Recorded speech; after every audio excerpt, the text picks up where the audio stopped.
السلام علیکم ورحمۃ اللہ وبرکاتہ، نحمدہ ونصلی علی رسولہ الکریم، اما بعد فاعوذ باللہ من الشیطان الرجیم، بسم اللہ الرحمن الرحیم۔ ہماری زندگی کا ہر دن نہایت اہم دن ہے جو ہمیں زندگی میں ایک ہی بار ملتا ہے۔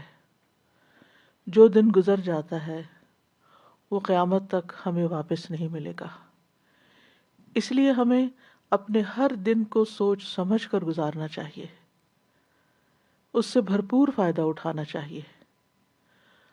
ہر دن یادگار دن ہو، ہر دن ایسا دن ہو کہ جس کے بارے میں جب ہم قیامت کے دن اپنے اعمال نامے کو دیکھیں گے تو اس وقت ہم خوش ہو جائیں۔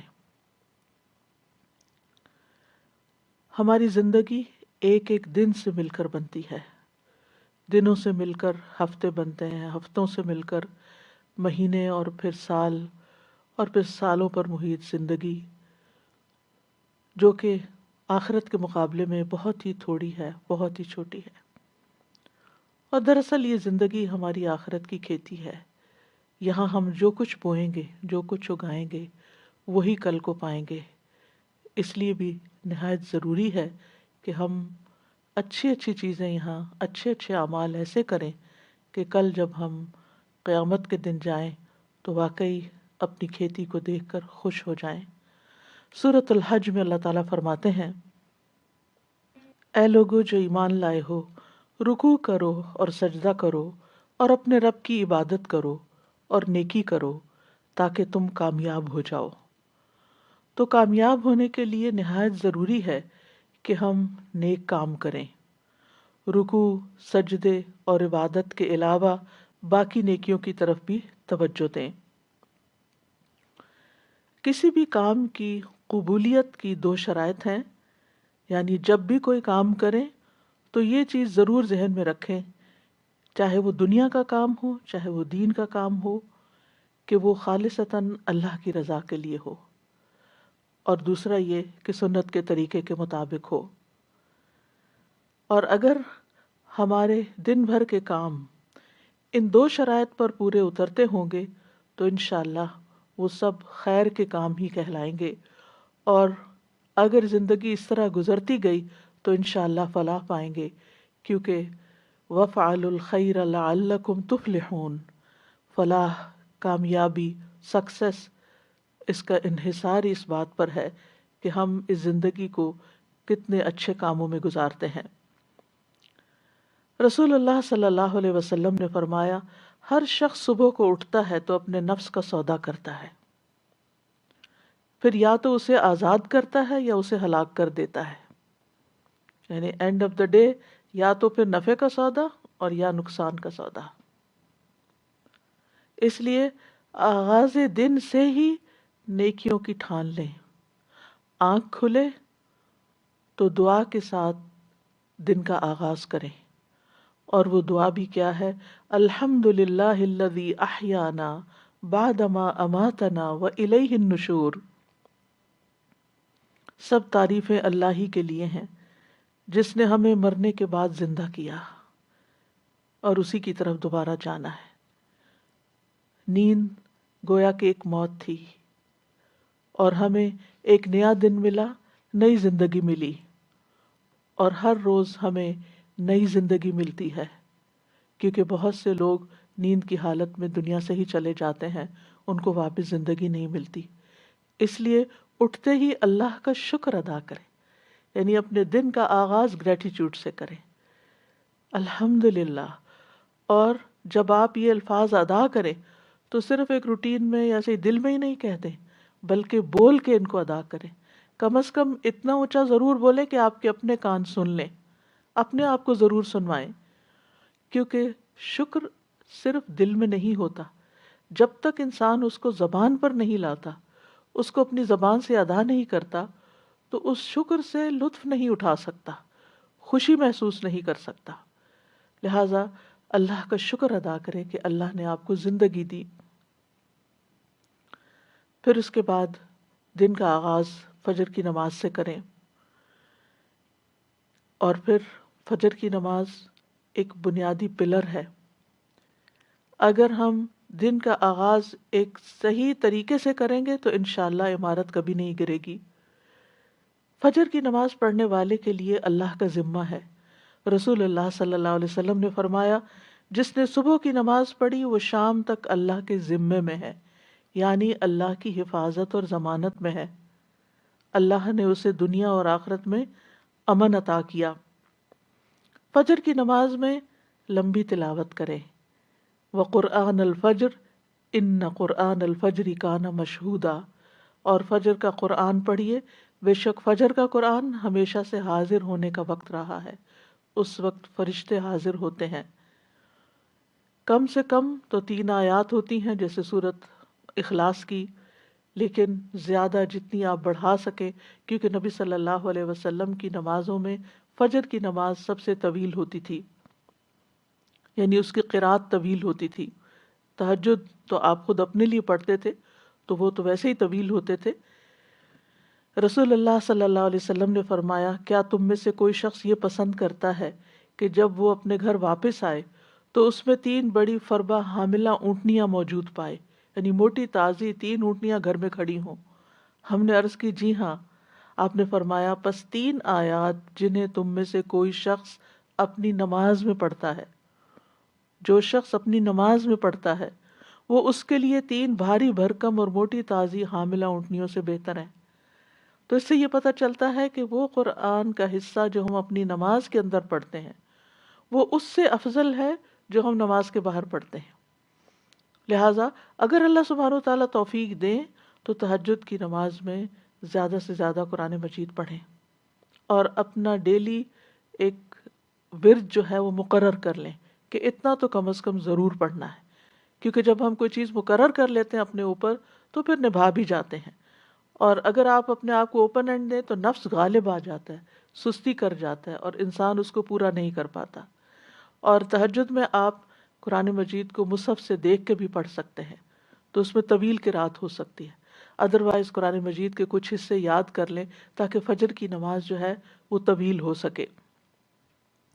نبی صلی اللہ علیہ وسلم کسی بھی حالت میں فجر کی سنتیں نہیں چھوڑتے تھے، خواہ صحت مند ہوتے یا مریض ہوتے، سفر میں ہوتے یا مقیم ہوتے، یہ نماز آپ نے کبھی نہیں چھوڑی۔ اس لیے ان سنتوں کا اہتمام کرنا ضروری ہے۔ اگر کسی وجہ سے نماز فرض میں تاخیر ہو رہی ہو، آنکھ دیر سے کھلی، تو آپ دوبارہ سورج نکلنے کے بعد پہلے ان سنتوں کی قضا پڑھیں۔ حضرت عائشہ کہتی ہیں، رسول اللہ صلی اللہ علیہ وسلم نے فجر کی 2 رکعات سے پہلے اور 2 رکعات عصر کے بعد پوشیدہ اور علانیہ دونوں حالتوں میں کبھی ترک نہ فرمائی، یعنی 2 رکعات عصر کے آپ پڑھا کرتے تھے کیونکہ وہ آپ کے لیے خاص تھیں، لیکن فجر کی سنتیں آپ نے کبھی نہیں چھوڑی۔ فجر کی سنتیں دنیا و ما فیہا سے بہتر ہیں۔ آپ صلی اللہ علیہ وسلم نے فرمایا، صحیح مسلم کی روایت ہے، فجر سے پہلے کی 2 رکعتیں دنیا اور جو کچھ اس میں ہے اس سے بہتر ہے۔ آپ سوچئے کہ اگر صرف فجر کی 2 سنتوں کی یہ قدر و قیمت ہے، ان کا یہ مقام ہے کہ دنیا اور جو کچھ دنیا میں ہے سب سے بہتر ہے، تو پھر فرض نماز کا کیا عالم ہوگا اور باقی نمازوں کی کیا قدر و قیمت ہوگی۔ اس لیے کبھی بھی سستی کے مارے یا سفر یا تھکاوٹ یا بیماری میں بھی ان سنتوں کو نہ چھوڑیں۔ کی نماز کے فوراً بعد سورج نکلنے سے پہلے پہلے صبح کے اذکار پوری توجہ کے ساتھ کریں۔ اللہ تعالیٰ فرماتے ہیں، یا ایھا الذین آمنوا اذکروا اللہ ذکرا کثیرا وسبحوہ بکرۃ واصیلا، اے ایمان والو اللہ کو بکثرت یاد کیا کرو اور صبح و شام اس کی تسبیح کیا کرو۔ اور جو شخص صبح و شام 100 دفعہ سبحان اللہ و بحمدہ پڑھتا ہے تو قیامت کے دن کوئی شخص اس سے زیادہ افضل عمل نہیں لا سکتا سوائے اس کے جس نے اس کے برابر پڑھا ہو یا اس سے زیادہ پڑھا ہو۔ اور کوشش کیجئے کہ اپنی نماز کی جگہ پر ہی بیٹھے ہوئے اذکار مکمل کر لیں، کیونکہ فجر کی نماز سے لے کر سورج طلوع ہونے تک بیٹھنے کا اجر بہت بڑا ہے۔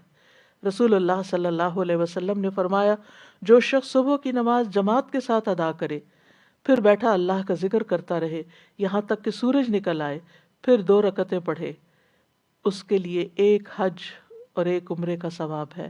حضرت انس فرماتے ہیں کہ پھر رسول اللہ صلی اللہ علیہ وسلم نے فرمایا، تامتن تامتن تامتن، مکمل مکمل مکمل ثواب ہے، یعنی حج اور عمرے کا.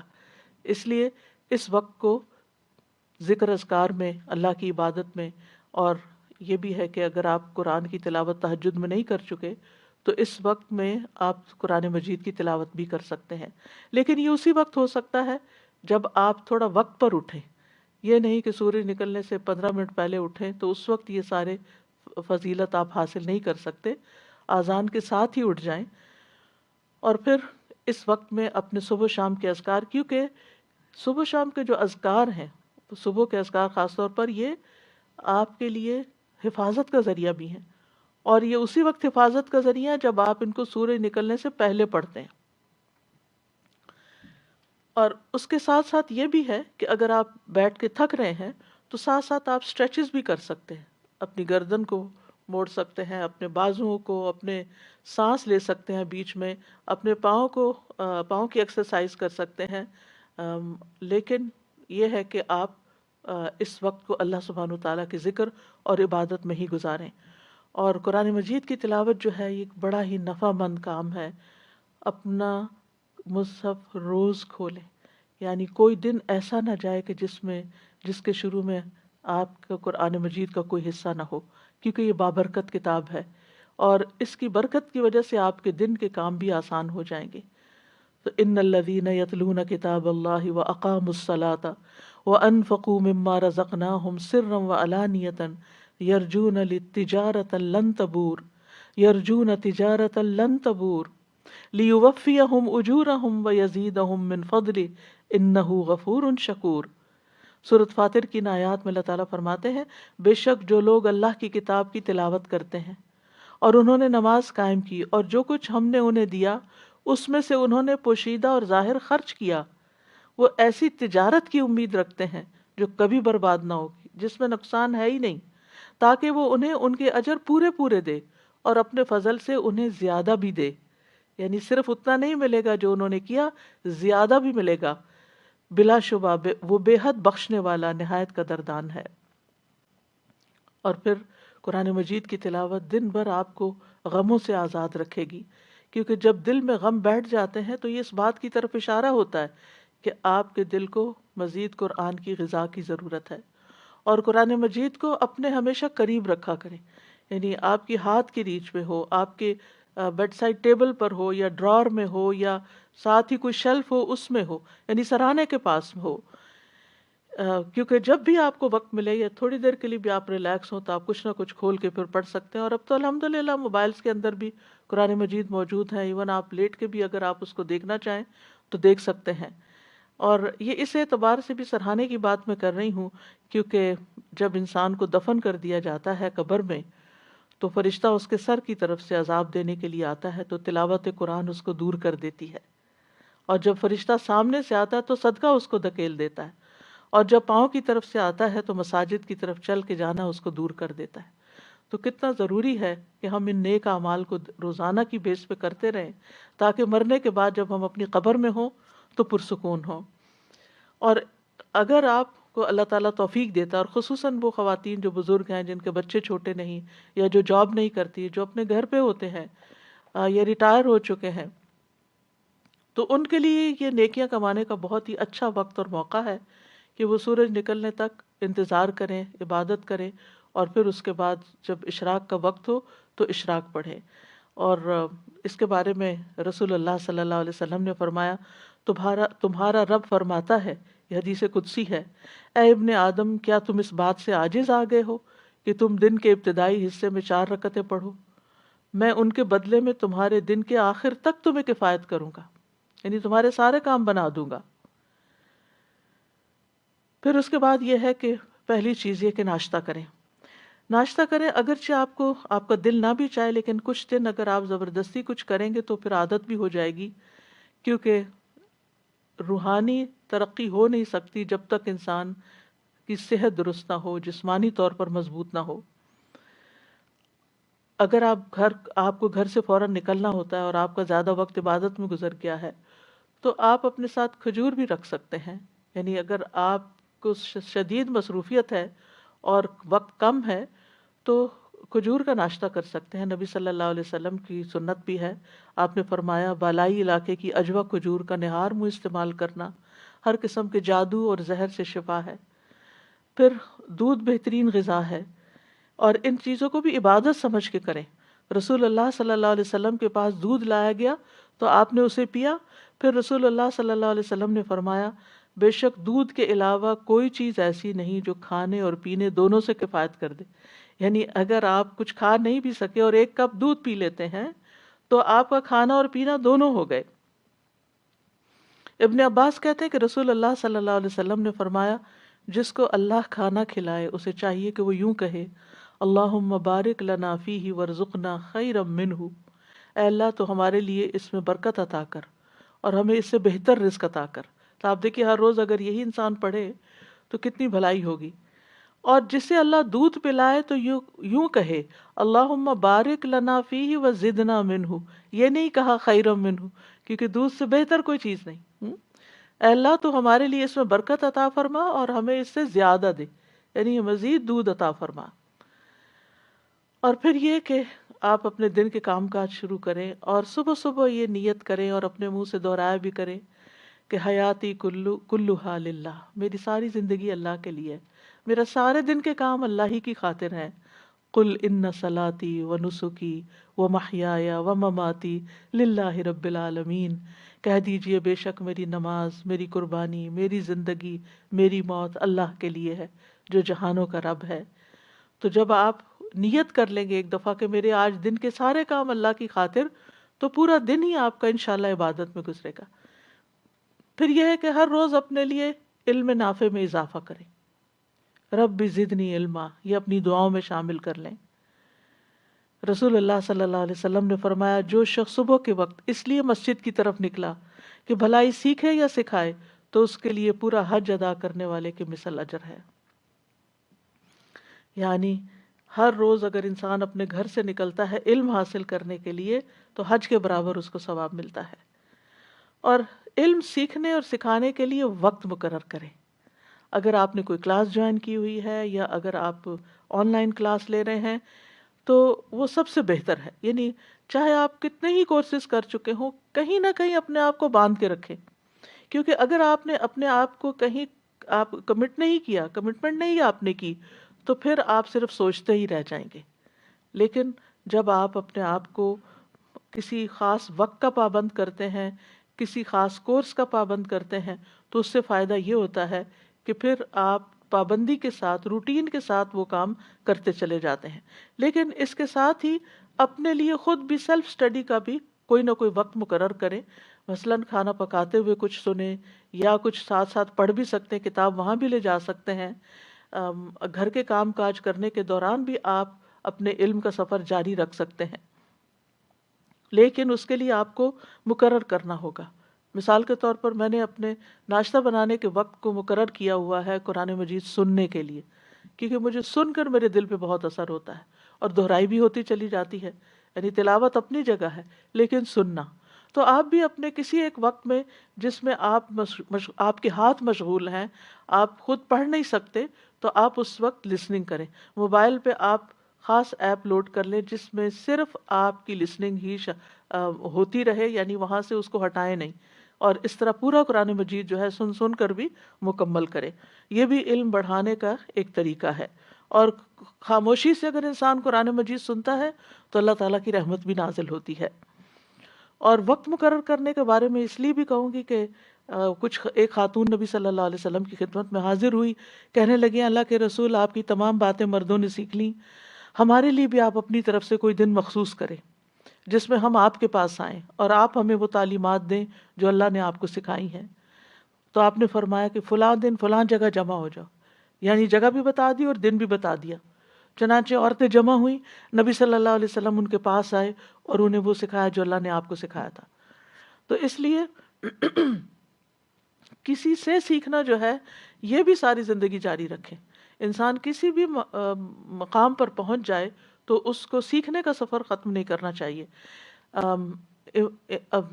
امام احمد بن حنبل کے بارے میں آتا ہے کہ بہت بوڑھے بھی ہو چکے تھے، چلنا بھی ان کے لیے مشکل ہو گیا تھا، لیکن جب سنتے کہ شہر میں کوئی عالم آیا ہے تو اپنی قلم دوات اٹھاتے اور چل پڑتے. تو ان سے کسی نے پوچھا کہ کب تک آخر آپ یہ علم کی مجالس میں جائیں گے؟ کہا موت تک، یعنی جب تک میری زندگی ہے میں مزید سیکھتا رہوں گا. بعض باتیں انسان نے سیکھی بھی ہوتی ہیں لیکن بھول جاتا ہے، ان کو دوبارہ تازہ کرنے کی ضرورت ہوتی ہے، اور اس سے ایمان بھی بڑھتا ہے. اپنے دلوں کو ایمان سے سجائیں. وَلَٰكِنَّ اللَّهَ حَبَّبَ إِلَيْكُمُ الْإِيمَانَ وَزَيَّنَهُ فِي قُلُوبِكُمْ. اپنے آپ کو دیکھا کریں کہ کیا میرے دل میں ایمان کا حسن ہے، خوبصورتی ہے. اور ایمان میں اضافے میں جو چیزیں مددگار ہوتی ہیں وہ ہیں اللہ تعالیٰ کی اطاعت اور پسند کے کام کرنا، امانت کی حفاظت کرنا، سچ بولنا، ایمان کے مزین ہونے کی دعا کرنا، ایمان گھٹانے والے کاموں سے بچنا، چاہے وہ زبان کے گناہ ہو یا ویسے گناہ ہو، اور ایمان والے ساتھی تلاش کرنا، نیک صحبت. اپنی جسمانی صحت کا خیال رکھنے کے لیے صرف کھانا پینا ہی کافی نہیں ہے بلکہ ورزش بھی ضروری ہے. آپ بریدنگ ایکسرسائز کریں، آپ اسٹریچز کریں، آپ واک کریں، اور اس میں 7 اذکار شامل کر لیں. یعنی اس ٹائم پر انسان اپنے اذکار مقرر کر لیں، جیسے تسبیحات ہیں، درود شریف ہے، استغفار ہے. واک کرتے وقت یہ سب پڑھنا بہت آسان بھی ہوتا ہے اور واک بھی بورنگ نہیں ہوتی، وہ آسان ہو جاتی ہے. اور پھر اگر ایک وقت میں آپ کو زیادہ ٹائم نہیں ملتا واک کرنے کا، 2 منٹ کر لیجئے، 5 منٹ کر لیجئے، ایک تسبیح کی دیر میں کر لیجئے. دن میں کئی دفعہ 5 منٹ بھی اگر آپ کریں گے تو انشاءاللہ اس سے آپ کا جسم مضبوط رہے گا. اور پھر یہ کہ جسمانی مضبوطی کے ساتھ ساتھ اپنی جذباتی صحت کا بھی ضرور خیال رکھیں. اور جذباتی صحت کے لیے ضروری ہے کہ اللہ پر توکل ہو، اللہ سے محبت ہو، اللہ سبحانہ وتعالیٰ کے ساتھ ایک تعلق ہو، دل ہی دل میں اللہ کو پکاریں، اس کو یاد کریں اور اس سے محبت پر خوش ہو جائیں. یعنی محبت جو ہے وہ انسان کو خوشی بخشتی ہے. تو جس شخص کی زندگی میں رب کی محبت آ جائے اس سے زیادہ خوش قسمت کوئی نہیں. اور اسی کو اپنا وکیل سمجھیں، اسی پر بھروسہ کریں، اسی سے دعائیں مانگیں، اسی سے لو لگائیں، اسی سے اپنے سارے شکوے شکایتیں کریں، اسی کو اپنے ساری مشکلات بتائیں اور اسی سے حل مانگیں. رب المشرق والمغرب لا الہ الا ہو فاتخذہ وکیلا. یہ سورۃ المزمل کی آیت ہے. شروع میں نبی صلی اللہ علیہ وسلم نے جب تبلیغ کا کام شروع کیا تو کیسی مشکلات پیش آئیں، لیکن آپ کو کیا بتایا گیا کہ اللہ رب العزت ہی کو اپنا وکیل بنائیں، اسی کو کارساز سمجھیں. اور اگر کہیں خوف خطرہ محسوس ہو تو اپنے آپ کو اپنے رب کی پناہ میں دیں. سورۃ غافر میں آتا ہے وقال موسیٰ انی عذت بربی وربکم انی عذت بربی وربکم من کل متکبر لا یؤمن بیوم الحساب. موسیٰ علیہ السلام کو جب فرعونیوں کا خوف ہوا تو انہوں نے کہا بے شک میں نے اپنے رب اور تمہارے رب کی پناہ لے لی، ہر اس متکبر سے جو یوم حساب پر ایمان نہیں رکھتا. تو جو چیز آپ کو کسی انسان کی طرف سے کوئی خوف محسوس ہو، کہیں پریشانی محسوس ہو، تو فوراً اس آیت کو پڑھ کر بلند آواز میں اپنے آپ کو تسلی دیں. حقیقت یہ ہے کہ قرآن مجید کے ساتھ اگر آپ کا تعلق مضبوط ہو تو آپ کو روزانہ کے مسائل کا حل اس میں ملتا ہی چلا جائے گا. اور حالات جس طرح کے بھی ہوں اللہ کی رحمت سے پر امید رہیں. اور اللہ کی رحمت کس کے قریب ہوتی ہے؟ محسنین کے. ان رحمت اللہ قریب من المحسنین. چاہے آپ طوفانوں کی زد میں ہو پھر بھی اللہ کی طرف رجوع کریں. موسیٰ علیہ السلام کی قوم آگے سمندر تھا اور پیچھے فرعون تھا، پریشان ہو گئی تو موسیٰ علیہ السلام نے کہا قال کلا ان معی ربی سیہدینی. ہرگز نہیں، پریشانی کی بات ہی نہیں، بے شک میرے ساتھ میرا رب ہے، وہ ضرور مجھے راستہ بتائے گا. اسی طرح کام کاج کے دوران غور و فکر جاری رکھیں، ذکر جاری رکھیں، اللہ سے دل دل میں باتیں کرتے رہیں، دعائیں کرتے رہیں. عقل مند لوگ قرآن مجید میں ان کو بتایا گیا الذین یذکرون اللہ قیاما وقعودا وعلی جنوبہم وَيَتَفَكَّرُونَ فِي خَلْقِ السَّمَاوَاتِ وَالْأَرْضِ رَبَّنَا مَا خَلَقْتَ هَذَا بَاطِلًا سُبْحَانَكَ فَقِنَا عَذَابَ النَّارِ. کون ہے عقل مند لوگ؟ وہ جو کھڑے، بیٹھے اور لیٹے اللہ کو یاد کرتے رہتے ہیں اور آسمانوں اور زمین کی پیدائش میں غور و فکر کرتے ہیں کہ اے ہمارے رب، اور کہتے ہیں اے ہمارے رب تو نے یہ سب کچھ بے مقصد پیدا نہیں کیا، تو پاک ہے، ہمیں آگ کے عذاب سے بچا۔ اور خاص طور پر جب آپ کچن میں کام کر رہے ہوں، کوکنگ کر رہے ہوں، اس وقت روزانہ روزانہ کوشش کریں کہ آگ کے عذاب سے پناہ کی دعا کریں، کیونکہ وہاں آگ قریب ہوتی ہے تو انسان کے پھر دل سے دعا نکلتی ہے۔ یعنی اس سے بہتر موقع کوئی نہیں ہوتا کہ جب انسان آگ سے بچنے کی دعا کرے۔ تو کہنے کا مطلب یہ ہے کہ ذکر صرف مصلی پر نہیں ہوتا، ذکر چلتے پھرتے اٹھتے بیٹھتے کام کاج کرتے آپ کی زبان اللہ کے ذکر سے تر رہے، کیونکہ اللہ کا ذکر جو ہے کثرت سے کرنا کامیابی کا باعث ہے۔ سورۃ انفال میں آتا ہے وَاذْكُرُوا اللَّهَ كَثِيرًا لَعَلَّكُمْ تُفْلِحُونَ، اور اللہ کو بہت زیادہ یاد کرو تاکہ تم فلاح پاؤ۔ الا بذکر اللہ تطمئن القلوب، سن لو اللہ ہی کی یاد سے دل اطمینان پاتے ہیں۔ اور سب سے افضل ذکر کیا ہے؟ لا الہ الا اللہ، خصوصاً جب دل گھبرائے تو کثرت سے پڑھے لا الہ الا اللہ۔ اس کا یہ مطلب نہیں کہ صرف ایک تسبیح کر کے رکھ دیں، اٹھتے بیٹھتے بھی لا الہ الا اللہ، اللہ اکبر، الحمد للہ، اللہ تیرا شکر ہے، سبحان اللہ، استغفر اللہ، یہ زبان پہ جاری ہوتے رہنے چاہیے تاکہ جب موت کا وقت آئے تو ذکر کرنے میں، لا الہ الا اللہ پڑھنے میں کوئی مشکل نہ ہو۔ پھر اسی طرح لا حول ولا قوت الا باللہ، رسول اللہ صلی اللہ علیہ وسلم نے حضرت ابو ہریرہ سے فرمایا لا حول ولا قوت الا باللہ زیادہ پڑھا کرو، یہ جنت کے خزانوں میں سے ایک خزانہ ہے۔ یعنی جنت میں اگر آپ کو خزانے چاہیے تو لا حول کی کثرت کر دیں، کثرت سے توبہ استغفار بھی کرنی چاہیے، کیونکہ استغفار سے رحمت کے دروازے کھلتے ہیں، دنیا کی ساری مشکلات حل ہوتی ہیں۔ اور پھر مسلسل استغفار گناہوں کو مٹاتا ہے، رزق کو کھینچ لاتا ہے، اولاد میں خیر و بھلائی ہوتی ہے، اور اللہ تعالیٰ دنیا کی نعمتیں بھی کثرت سے دیتے ہیں، جیسے کہ سورۃ نوح میں آتا ہے کہ آسمان سے بارشیں بھی برسیں گی، مال اور بیٹوں سے بھی تمہاری مدد ہوگی، اور اگر مال میں کمی ہے یا بیٹوں کی طرف سے پریشانی ہے تو وہ بھی اللہ تعالیٰ دور کرے گا، اور تمہیں باغات عطا کرے گا، تمہارے لیے نہریں جاری کر دے گا۔ پھر یہ ہے کہ دن بھر کے کاموں کو آپ آرگنائز کر کے کریں، یعنی اپنے آپ کو جتنا آپ ڈسپلن کریں گے اتنا ہی آپ کا دن زیادہ پروڈکٹیو ہوگا۔ وقت کا بہتر سے بہتر استعمال کریں۔ رسول اللہ صلی اللہ علیہ وسلم نے فرمایا دو نعمتیں ایسی ہیں جن کے بارے میں اکثر لوگ خسارے میں ہیں، ایک تندرستی اور دوسرے فراغت۔ بہت سے لوگ بہت سی چیزیں سوچتے ہیں لیکن کر نہیں پاتے، اور جب کرنے لگتے ہیں تو تھوڑی دیر میں دھیان ادھر ادھر ہو جاتا ہے اور پھر ہر چیز بکھر جاتی ہے، اینڈ آف دا ڈے انسان کہتا ہے میں نے تو کچھ کیا ہی نہیں، اور پریشانی پر پریشانی بڑھتی چلی جاتی ہے۔ اور چونکہ ہر انسان کی زندگی میں کوئی نہ کوئی امتحان ہوتا ہے، پریشانی ہوتی ہے، تو بعض اوقات انسان اس پریشانی میں اتنا مغلوب ہو جاتا ہے کہ جو بھی اس نے اپنے کام سوچے ہوتے ہیں وہ سارے ایک طرف رکھ کے کوئی ذہنی تفریح کا سامان کر لیتا ہے۔ اور آج کل تو بہت بڑا فتنہ ہے کہ موبائل ہمارے ہاتھ میں ہے، کوئی ڈرامہ لگا لیتا ہے اور کوئی گانا سننا شروع کر دیتا ہے، اور کوئی کسی طرح کی بھی ویڈیو دیکھ کے ایک کے بعد ایک شروع ہو جاتی ہیں، اور اس طرح جو کرنے کے کام ہیں وہ سارے دھرے کے دھرے رہ جاتے ہیں۔ تو اس چیز کے بارے میں آپ نے بہت کانشیس ہونا ہے، کیونکہ انسان اگر ان چیزوں میں پڑا رہے تو چھوٹی چھوٹی پریشانیاں اس کو ڈسٹریکٹ کر سکتی ہیں، اور چھوٹی چھوٹی خوشیوں کا حصول اس کو ڈسٹریکٹ کر سکتا ہے، تو پھر انسان کا ایک دن بھی ضائع ہوا تو سمجھے اس نے بہت بڑا نقصان کیا۔ اور یہ کہانی سبھی کی ہے کسی نہ کسی طرح، اس لیے کارآمد اور نتیجہ خیز دن گزارنے کے لیے ضروری ہے نمبر ایک، اپنے پورے دن میں جو کام آپ بے مقصد کرتے ہیں ان پہ غور کریں، ان کی لسٹ بنائیں کہ کون سے کام فضول کے کام ہیں جن کے بغیر بھی گزارا ہو سکتا ہے یا اس سے بہتر کام بھی ہیں، تو اپنے وقت کو گھٹیا کاموں میں نہیں گزاریں، بہتر کاموں میں گزاریں۔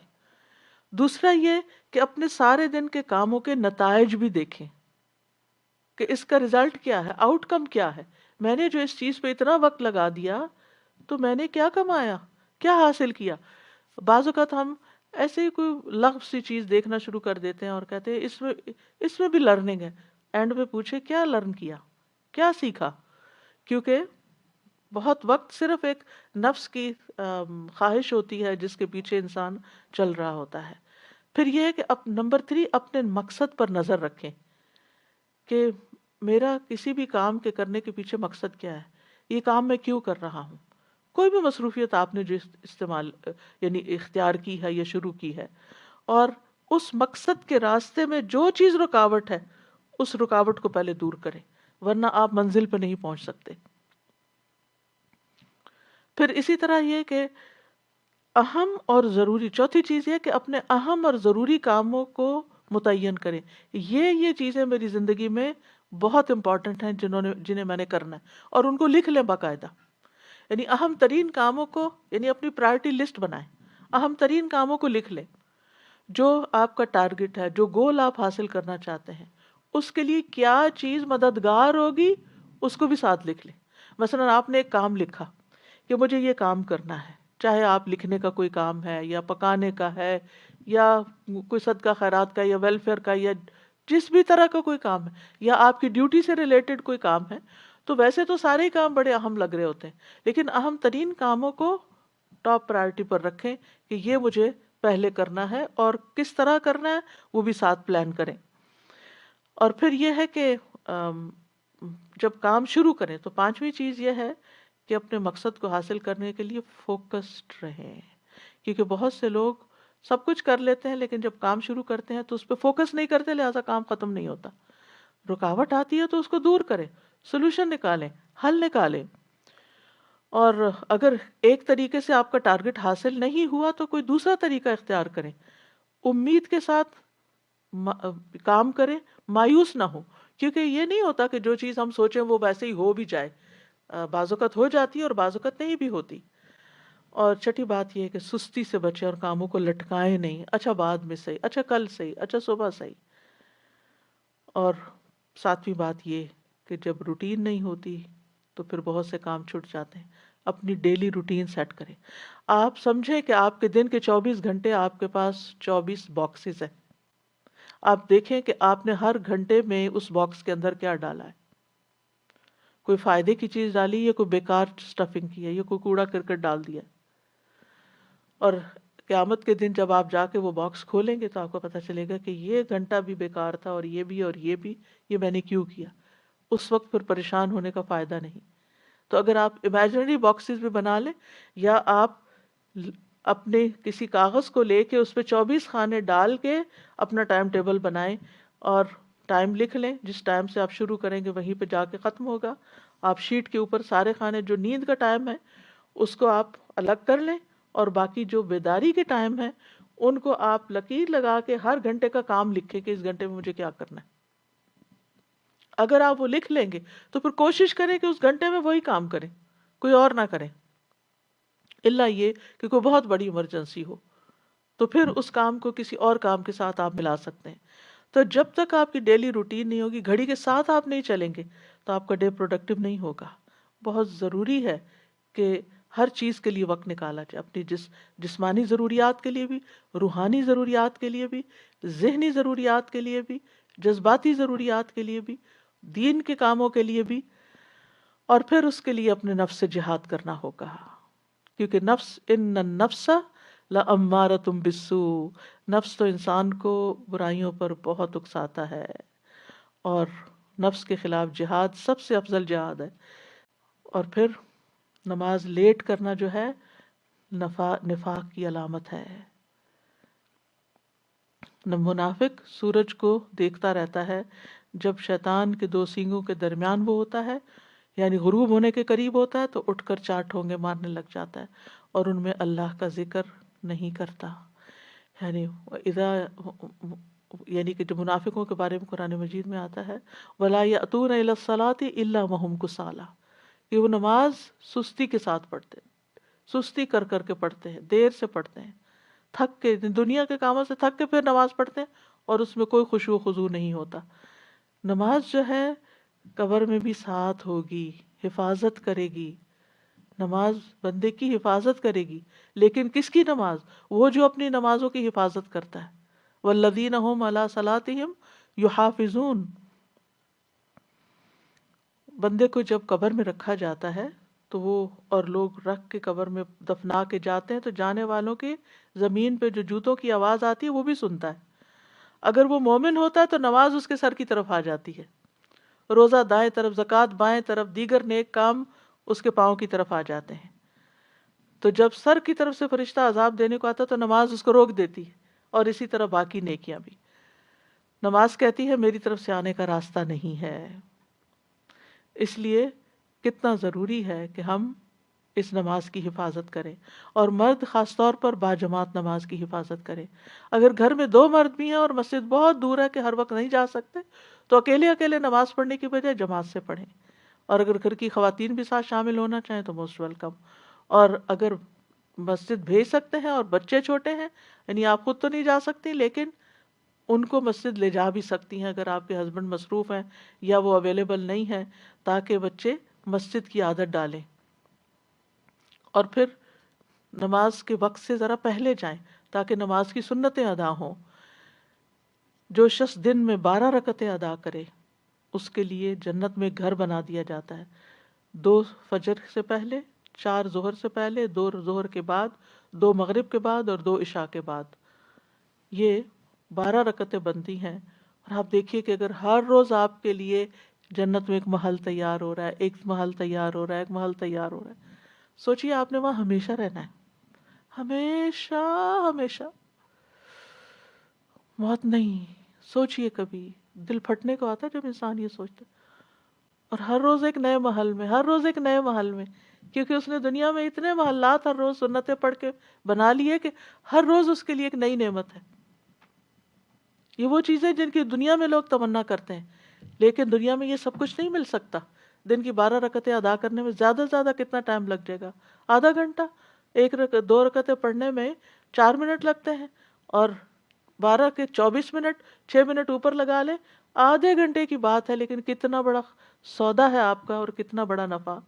صرف 1 سال کے دوران جو سنت موقدہ پڑھتا ہے اور نہیں پڑھتا، اس کے درمیان 4320 رکعات کا فرق ہو جاتا ہے۔ 1 رکعت وتر پڑھنے اور نہ پڑھنے والے کے درمیان 365 رکعت کا فرق ہو جاتا ہے۔ چاشت کی 2 رکعتیں پڑھنے اور نہ پڑھنے والے کے درمیان 703 رکعتوں کا فرق ہو جاتا ہے، اور جو سنتوں کی پابندی کرتا ہے اور جو نہیں کرتا ان کے درمیان 5415 رکعتوں کا فرق ہو جاتا ہے، اور ہر رکعت میں 2 سجدے ہوتے ہیں۔ تو صرف 1 سال میں کتنے درجے کھو دیے انسان نے، صرف 1 سال میں۔ تو اگر 40 سال زندگی میں اس نے ہر روز اتنے سجدے ادا کیے تو قیامت کے دن کتنا اونچا مقام ہوگا۔ تو اس لیے اس کو نہ کھوئیں۔ شروع میں مشکل ہوگی، نفس پہ بھاری ہوگا، عادت نہیں نا، تو مشکل پڑے گی، لیکن اگر آپ ایک دفعہ اللہ سے اچھی طرح دعا کریں اور بار بار کریں، ایک دفعہ نہیں، ایک دفعہ شروع کر لیں، کچھ ہی دنوں میں آپ کا دل ہی نہیں لگے گا اگر آپ نے سنت نہیں پڑھی ہوگی۔ اور پھر یہ کہ ہر چیز میں اللہ سبحانہ وتعالیٰ کی طرف رجوع کریں، کوئی بھی پریشانی ہو، کوئی بھی ضرورت ہو، فوراً اس کی طرف توجہ، کیونکہ جو روگردانی کرتا ہے اللہ سے تو اللہ سبحانہ وتعالیٰ اس کو، جیسے حدیث میں آتا ہے، حدیث قدسی میں اللہ تعالیٰ فرماتے ہیں، اے ابن آدم، اپنے آپ کو میری عبادت کے لیے فارغ کر لو، میں تیرے دل کو غنا سے اور تیرے ہاتھ کو رزق سے بھر دوں گا، اور اے ابن آدم تو مجھ سے دور نہ ہو، ورنہ میں تیرے دل کو فقر سے اور تیرے ہاتھ کو مصروفیت سے بھر دوں گا۔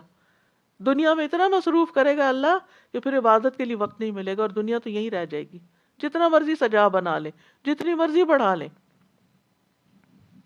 اور پھر یہ کہ ہر کام عبادت سمجھتے ہوئے کریں، ہر کام، جیسے کھانا پکانا، واشنگ کرنا، یعنی لانڈری کرنا، گھر کی صفائی کرنا، برتن دھونا، یہ ساری کی ساری چیزیں عبادت ہے، کیونکہ آپ دوسروں کی خدمت کر رہے ہیں، اور اس میں کبھی بھی کسی پہ احسان نہ جتائیں، نہ اپنے بچوں پہ، نہ شوہر پہ، نہ کسی اور پہ۔ اور پھر یہ کہ نیکیوں میں سبقت لے جائیں، آگے بڑھیں، یعنی جو لوگ نیک کام میں جلدی کرتے ہیں، اولئک یسارعون فی الخیرات وہم لہا سابقون، جو لوگ نیک کاموں میں جلدی کرتے ہیں یہی ان میں آگے نکلنے والے ہیں۔ کوشش کریں کہ نیکی کے ہر کام میں حصہ ڈالیں۔ ابو ہریرہ کہتے ہیں رسول اللہ صلی اللہ علیہ وسلم نے فرمایا، آج تم میں، یعنی دن بھر کے کرنے کے کام ہے نا، اسی مناسبت سے یہ حدیث سنا رہی ہوں، آپ نے فرمایا آج تم میں سے کس نے روزے کی حالت میں صبح کی؟ ابو بکر رضی اللہ عنہ نے فرمایا میں نے، عرض کیا میں نے۔ آپ نے فرمایا آج تم نے سے کس نے مریض کی عادت کی؟ ابو بکر رضی اللہ عنہ نے کہا میں نے۔ آپ نے فرمایا تم میں سے کس نے جنازے میں شرکت کی؟ ابو بکر رضی اللہ عنہ نے کہا میں نے۔ آپ نے پوچھا کس نے مسکین کو کھانا کھلایا آج؟ حضرت ابو بکر نے کہا میں نے۔ مروان کہتے ہیں مجھے معلوم ہوا کہ اس پر نبی صلی اللہ علیہ وسلم نے فرمایا کہ جب کسی شخص میں ایک دن میں یہ ساری خصلتیں جمع ہو جائیں، یعنی یہ سارے کام وہ ایک دن میں کر لے، دن بھر کرنے کے کاموں میں اگر یہ موقع مل گئے اور اس نے کر لیا، وہ جنت میں ضرور داخل ہوگا۔ کتنی بڑی بات ہے۔ لیکن ہم بعض اوقات ہمیں پتہ بھی ہوتا ہے، اور پھر مردوں کے لیے خاص طور پہ جنازہ پڑھنا، تو اس میں ایک جنازے کا جو ثواب ہے 2 قرات کے برابر، کوئی قرات جو ہے وہ پہاڑ برابر ہوتا ہے۔ تو جب ایک صحابی کو دیر سے یہ حدیث پتہ چلی تو وہ ہاتھ ملنے لگے، یعنی پچھتانے لگے کہ ہم نے اتنے قرات ضائع کر دیے، کتنے مواقع تھے۔ بہت سے لوگ حرم جاتے ہیں، وہاں جنازہ پڑھنے کا وقت بھی ہوتا ہے لیکن اس کو نکل پڑتے ہیں، تو وہ کتنے منٹ لگتے، چند اور منٹ، جو دعا یاد کر لے انسان اور بخشش کرتا رہے، اور جب دوسروں کے لیے آپ کریں گے تو کوئی آپ کے لیے بھی کرے گا۔ پھر یہ کہ نیکیوں کے کام کرنے کے ساتھ ساتھ گناہوں سے ضرور بچیں، یعنی نافرمانی کے کاموں سے بچیں، یہ بھی کرنے کا کام ہے۔ جہنم کے سامنے رکھے نا انسان تو گناہوں سے بچ سکتا ہے۔ جہنم کی حقیقت جب سمجھ آ جاتی ہے نا انسان کو، تو زندگی کا رخ بدل جاتا ہے، زندگی تبدیل ہو جاتی ہے۔ تو اس لیے اچھے کام بھی کریں لیکن ساتھ برائیوں سے بچیں بھی ضرور، یعنی ایسے کام نہ کریں کہ جس سے لوگوں کو اذیت ہو، دوسروں کو اریٹیٹ نہ کریں، نیگ نہ کریں، کوئی ایسا کام نہ کریں کہ جس سے دوسرا آپ سے بیزار ہونے لگے، جو، اور اس کے لیے ایک کرائیٹیریا، جو اپنے لیے پسند نہیں وہ دوسرے کے لیے بھی نہ کریں۔ پھر یہ ہے کہ اللہ کی محبت کی خاطر، اللہ کے چہرے کی خاطر یہ کام کیا کریں کہ لوگوں سے اچھے اخلاق سے پیش آئیں، کیونکہ میزان میں سب سے بھاری نیکی اچھا اخلاق ہوگا۔ بات کرتے ہوئے یاد رکھیں کہ آپ کی ہر بات لکھی جا رہی ہے، فرشتے لکھ رہے ہیں، کرام کاتبین لکھ رہے ہیں، اور اگر آپ اپنی زبان کی حفاظت کریں گے تو نبی صلی اللہ علیہ وسلم نے اس کو خوشخبری دی ہے، فرمایا خوشخبری ہے اس کے لیے جس نے اپنی زبان پہ قابو پا لیا، قیل و قال چھوڑ دے، یعنی اس نے کہا اس کی بات اس کی بات۔ آج کل چونکہ کووڈ پھیلا ہوا ہے تو گھر میں بعض اوقات کوئی ویکسین کے خلاف بات شروع کر دیتا ہے، کوئی کسی بیماری کے بارے میں، تو اس پر اچھے سے توجہ دلانی چاہیے کہ یہ لوگوں کی باتیں ہیں، اس پر صحیح علم حاصل کرنے کی ضرورت ہے۔ اور پھر لایانی گفتگو سے بچیں، اچھا اور سنائیں کیا حال ہے، پھر تھوڑی دیر کے بعد اچھا اور سنائیں کیا حال ہے، یہ جملہ بول بول کے لوگوں سے بیکار کی باتیں نہ کروائیں۔ رسول اللہ صلی اللہ علیہ وسلم نے فرمایا انسان کے اسلام کی خوبی یہ ہے کہ وہ بے فائدہ چیزوں کو چھوڑ دے، اور بعض اوقات وہ بے فائدہ چیزیں اذیت والی بھی بن جاتی ہیں دوسرے کے لیے، بعض اوقات ہم دوسرے کی بات کاٹ دیتے ہیں تو اس سے دوسروں کو تکلیف پہنچتی ہے۔ پھر یہ کہ ان چھوٹے چھوٹے گناہوں کے ازالے کے لیے کثرت سے صدقہ کریں۔ قرآن مجید میں آتا ہے کہ مرتے وقت یا مرنے کے بعد میت کیا چاہے گی؟ رب لولا اخرتنی الی اجل قریب فاصدق، اے میرے رب تو نے مجھے قریبی مہلت کیوں نہ دی کہ میں صدقہ کرتا۔ اہل علم کہتے ہیں میت صدقے کا اس لیے کہتی ہے کیونکہ موت کے بعد وہ صدقہ کا بہت بڑا فائدہ دیکھتی ہے کہ صدقہ کرتا تو میرے لیے آج کتنی خوشیاں ہوتی ہیں، لہٰذا کثرت سے صدقہ کرے۔ اور خواتین کو تو خصوصاً نبی صلی اللہ علیہ وسلم نے صدقے کی تلقین کی ہے۔ میں نے باقی روزمرہ کی روٹین سے متعلق باتیں اس لیے نہیں کی کہ ہر ایک کے اپنے دنیا کے کام جو ہیں الگ الگ ہیں، لیکن جب آپ اپنے کاموں کا اور عبادات کا وقت مقرر کریں گے اور نیکی کے یہ کام کریں گے تو انشاءاللہ خیر ہی خیر ہوگی، اور ورنہ وقت کا ضائع ہونا جو ہے وہ انسان کے لیے خسارے کا باعث ہے۔ وآخر دعوانا ان الحمد للہ رب العالمین۔